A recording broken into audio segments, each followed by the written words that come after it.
créons le monde du rêve. Nous amenons le sujet dans ce rêve. Qu'y a-t-il de plus résistant comme parasite? Une idée. Une simple idée sortie de l'esprit humain.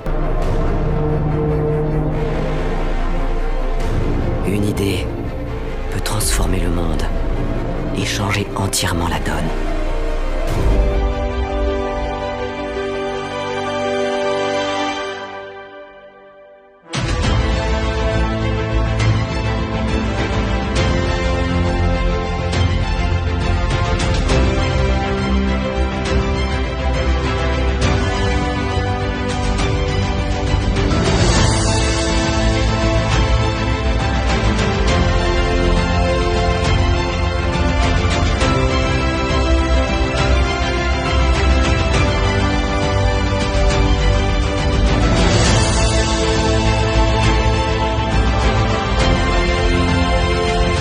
Les dieux d'hier sont en quelque sorte les extraterrestres d'aujourd'hui avec lesquels on essaie encore de recommuniquer d'une certaine façon en utilisant des techniques occultes.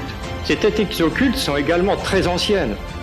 Elles ont été l'apanage de certains groupes d'initiés parmi les civilisations les plus anciennes égyptiennes, mésopotamiennes, etc., de Syrie. Et ces techniques occultes étaient réservées à une caste d'initiés qui, par cet intermédiaire, prétendaient obtenir des pouvoirs des dieux qui sont les extraterrestres d'aujourd'hui. Par ces pouvoirs, ils se les réservaient pour eux-mêmes en produisant des prodiges le plus spectaculaires possible pour montrer leur puissance.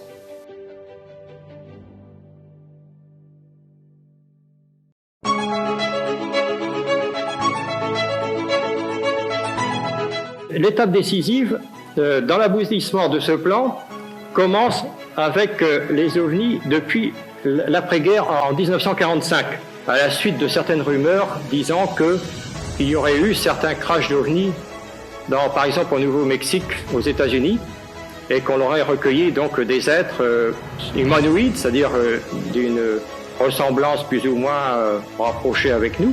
À l'époque, on a pensé que c'était les explosions nucléaires qui avaient alerté les intelligences, enfin des créatures possibles de nos plus proches planètes du système solaire. Le 24 juin 1947, que pour la première fois, le phénomène s'est fait connaître au public. Le 24 juin 1947, c'est quand même pas n'importe quelle date, parce que le 24 juin, c'est la fête de la Saint-Jean-Baptiste. Or, comme on sait que Saint-Jean-Baptiste a été le précurseur du Christ, c'est quand même assez curieux de voir que les ovnis se sont fait connaître dans la presse du monde entier, cette date-là, quand on sait qu'ils sont eux-mêmes précurseurs du nouvel âge. Et je dirais même de l'Antichrist. Car lorsqu'on a étudié le phénomène en profondeur, on s'aperçoit que c'est à cela qu'il nous mène.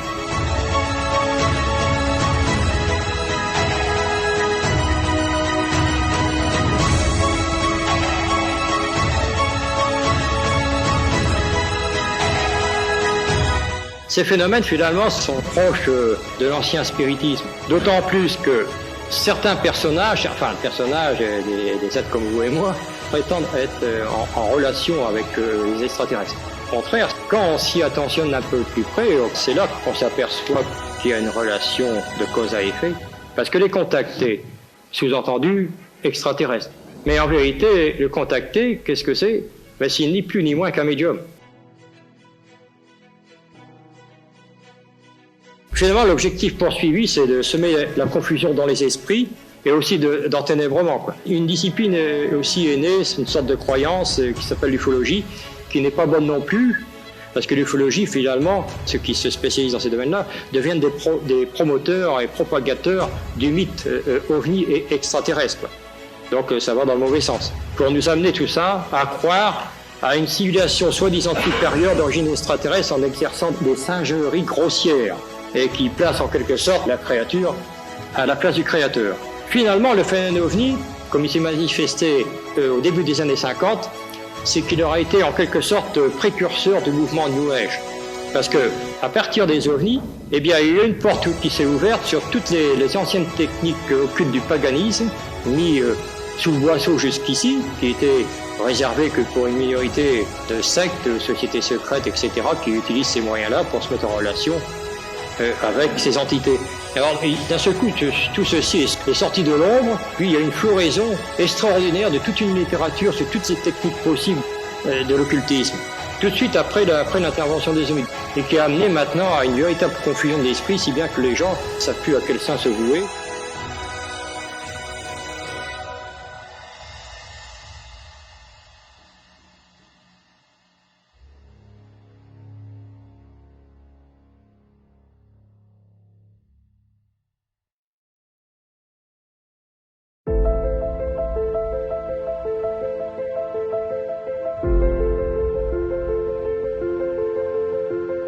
Tout le monde pense que c'est tout à fait innocent, et puis ça conduit finalement à perdre l'individu sur le plan de sa propre identité spirituelle. Parce que bon, au lieu de monter, il descend carrément dans les abysses les plus profonds, des abysses infernaux.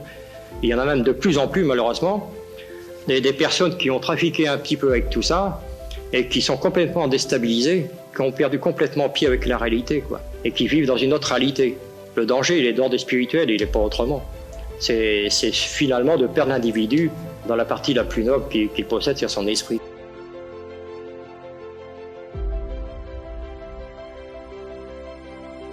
Ces phénomènes ont été quand même prévus d'une certaine manière dans certains écrits bibliques, surtout de l'Apocalypse. Et puis il y a certains messages.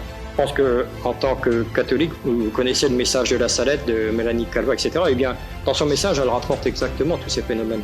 Il y a une correspondance assez frappante entre l'Apocalypse, par exemple, verset 9, où il est relaté que le cinquième ange, et où il est question d'une étoile qui tombe du ciel, procède à l'ouverture du puits de l'abîme, en correspondance avec un certain passage du message de la Salette. Je vais d'abord vous citer le passage de l'Apocalypse de Saint Jean, qui s'y rapporte. L'ouverture du puits de l'abîme, c'est-à-dire, bon, le puits de l'abîme, qu'est-ce que c'est? C'est l'enfer, quoi. Et il se leva du puits une fumée d'une grande fournaise. De cette fumée s'échappe sur la terre des sauterelles, et il leur fut donné de nuire aux hommes qui n'ont pas le sceau de Dieu sur leur front. Il leur fut donné de les tourmenter. Elles ont à leur tête l'ange de l'abîme, Apollon. Or, Apollon, ça c'est une divinité grecque du panthéon des dieux grecs. C'est certainement correspondant au Lucifer judéo-chrétien, quoi, parce que il y a des correspondances lorsqu'on s'y attentionne un petit peu plus, et peut-être même le prince de la puissance de l'air. Il y a une analogie assez frappante qui est avec un certain passage de Saint Paul à ce sujet-là. Bon, alors maintenant cette vision de l'Apocalypse trouve, donc je le disais, une singulière résonance avec le message de la Salette qui dit « En l'année 1864, Lucifer avec un grand nombre de démons seront détachés de l'enfer, donc là, du puits de l'abîme, c'est la correspondance. Ils aboliront la foi peu à peu, et même dans les personnes consacrées à Dieu, ils les aveugleront d'une telle manière. Ils auront un très grand pouvoir sur la nature, il y aura des églises pour servir ces esprits, c'est-à-dire les sectes occultes, sectes sataniques, etc. C'est ni plus ni moins que du spiritisme effectué avec des moyens modernes. Il est encore dit dans ce passage, on refuse le surnaturel divin, on sera confronté au surnaturel diabolique.